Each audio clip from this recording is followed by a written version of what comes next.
Hi friends, we're going to do today mutton or lamb biryani. I bought lamb chumps for it, which I've cut into smaller pieces, remove excess fat, and as I said last time, we will cook with Sella rice, not the basmati rice, and we will cook rice separately, partially 3/4 cooked, and then cook the meat separately, and then we'll combine them together and cook them together for a while in the oven. So let's get going.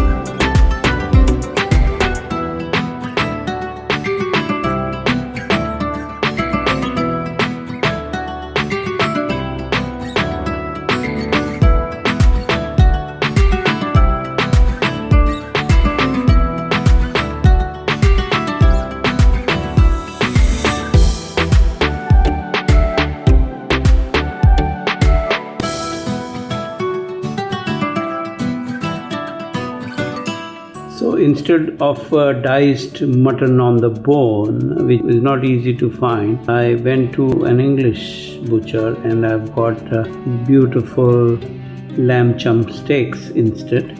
So I'm going to use this to make the biryani. These larger pieces of steak I'm going to cut into smaller, and then we're going to marinate this in with our yogurt and garlic chutney. And if we do it overnight, it's great. If not, I'll probably end up doing for a couple of hours. We'll trim the fat wherever possible. We'll leave a bit of fat but trim the rest of it wherever possible, and we'll leave one piece with the bone in between. So what you can do is use the fat to make a stock with a bit of red onions, turmeric and red chilli and a bit of salt, and make a stock, and we can cook the rice in this stock, or you can just discard it and keep your biryani healthier. I'm going to use this in today's recipe, but it's entirely up to you. So I hope you have been making my garlic and yogurt chutney. So we're going to use this to marinate, and this will become part of the gravy as well. So it's such a good idea to do this and use lots of it because it will become part of the gravy. But if you haven't, then you need to put in ginger garlic paste and yogurt, salt and chillies into this. Always wash your hands first, of course. But I'm going to marinate in this and keep it aside for a couple of hours. And not in the fridge, just outside. You could do it overnight as well, but the chutney has all the spices and the salt, so you really don't need to add anything else, and it becomes part of the gravy anyway later. There you go, and I'll leave this for a couple of hours.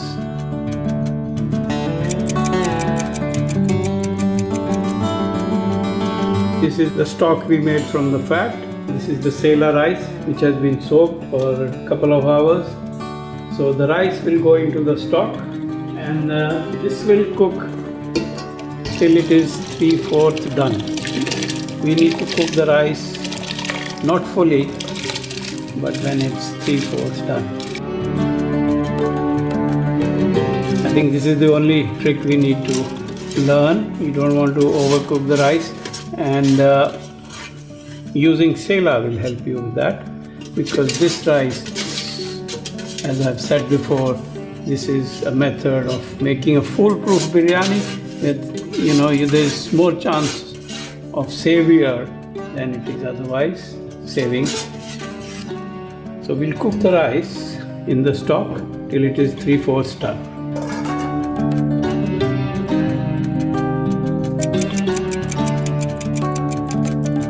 So the rice is here cooking away.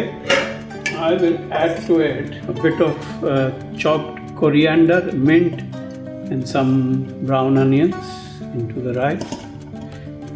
Rest we will save for the dum when we do. In the meantime, I've heated up this pan. This marinated in our garlic and yogurt chutney. The whole of the lamb goes in. The advantage of using the chutney is that the ginger garlic is already cooked.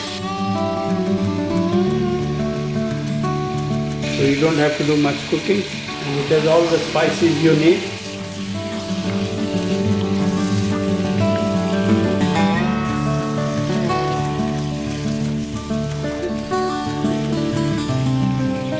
Cook without any moisture for about 10 minutes.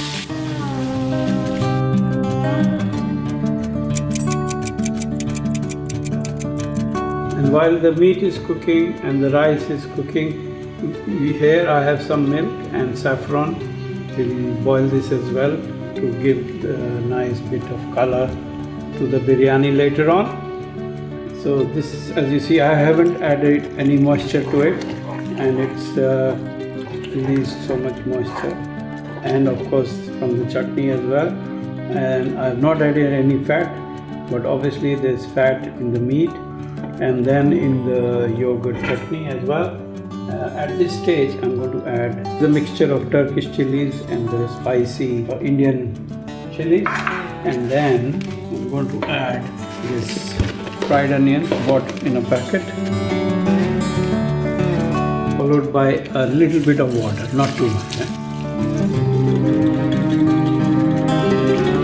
bit of our coriander and mint with some brown onion, and we will cover it again and let it cook till the meat is almost tender.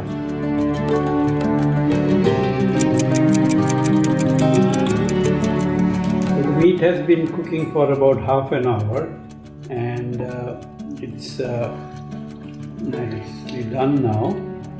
So it's time for me to switch this off and start layering the biryani.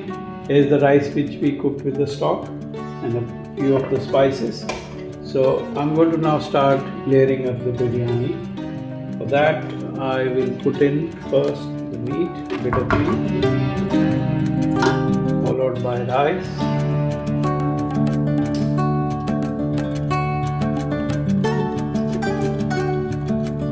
Rice is 3/4 cooked, and we're going to finish it off in this pot.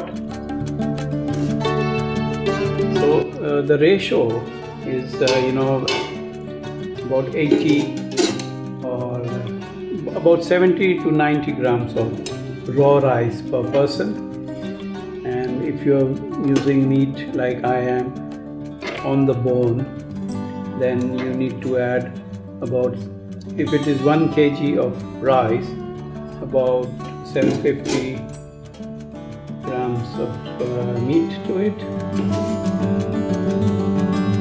That's how we continue layering.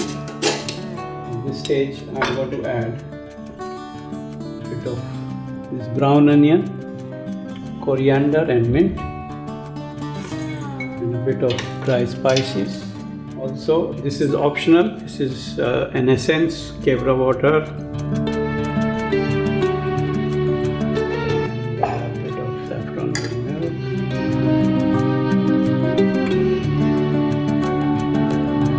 Lemon juice, so I've taken out before, and then we continue layering. So this is the last layer of meat.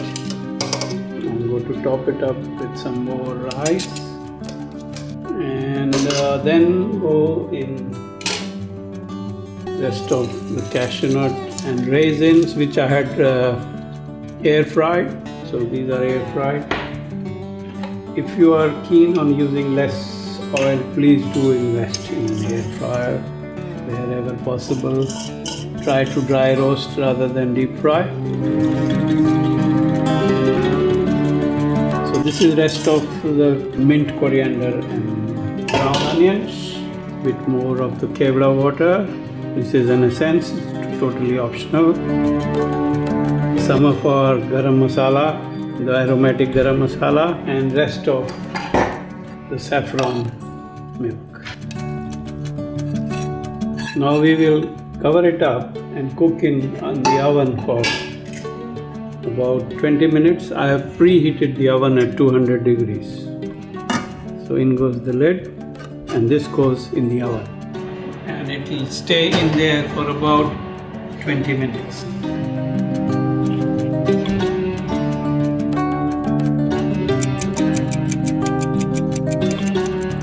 this has been in the oven for about 20 minutes and I'll take it out. If it's not convenient to do this in an oven, you can do it on flame at very low flame as well. And ideally you should open the lid only when you're ready to eat the biryani. But for our purpose, I'll just open it here.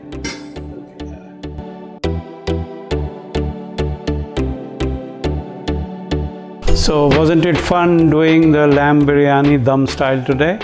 Next time we'll continue the biryani theme and I'll do a vegan version of the biryani where obviously we will not use any dairy products.